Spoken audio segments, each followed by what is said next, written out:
Thank you very much, Mr. Chairman. Today, this committee considers a number of measures related to consumer protection in financial institutions.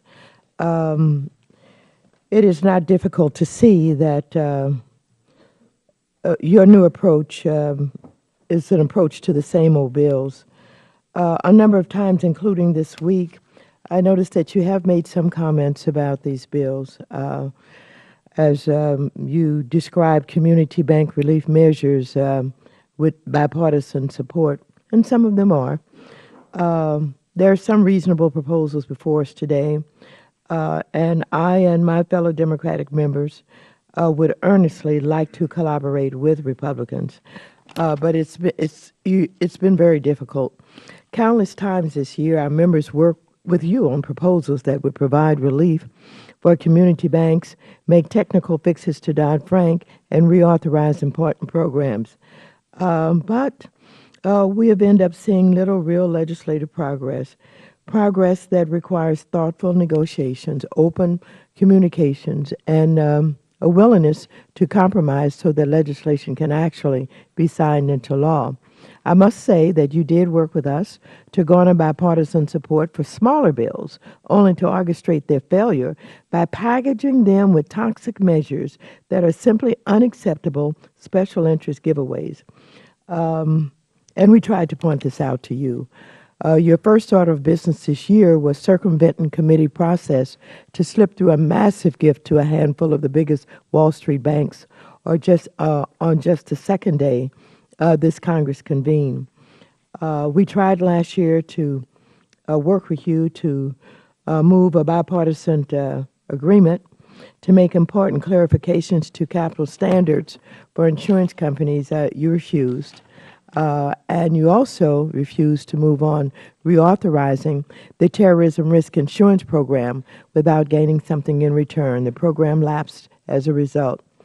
As I have stated repeatedly, I'm sympathetic to the concerns of community banks, and I want to enact policy that allows them to continue being the backbone of our financial system to support small businesses and grow communities.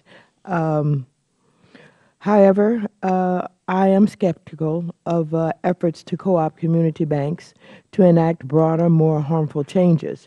The biggest banks continue using community banks as a Trojan horse to dismantle critical consumer protection and financial stability laws enacted in the aftermath of the worst financial crisis in a generation.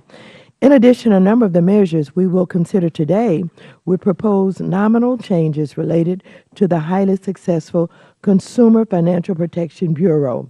We want to be reasonable and work with the majority in a bipartisan manner on these measures, but again, it's difficult to consider these technical changes to the CFPB when the Republican budget resolution on the floor this week would likely strip the Bureau of its funding, and when this committee has adopted a policy of reflective unilateral subpoenas from the chair. Mr. Chairman, it's simply hard to believe that we can earnestly improve that which you are currently attempting to dismantle.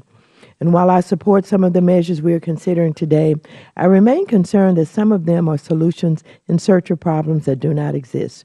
Many of these bills deal with issues that have already been addressed by our regulators, who have been given broad flexibility on a number of fronts. Moreover, it's flat out wrong to say that Democrats who oppose the taxes I have described are coming from the extreme left. The real extremists in the rooms are those who focus their efforts in Congress on gutting consumer protection and ensuring we return to the very abusive practices that brought the economy to its knees in the first place. It's those who put the full faith and credit of the United States on the line and shut down the federal government because they don't like something like our health insurance reform. It's those who push a housing finance reform bill so radical, not even Republican leadership will bring it to the floor. Mr. Chairman, I would love nothing more than to enjoy a bipartisan spirit of collaboration in this committee for the remainder of this Congress. I would say to this committee that bipartisan progress on technical, reasonable issues is much more likely if my colleagues took a more thoughtful tack on the issues I've outlined today. I thank you, and I yield back the balance of my time.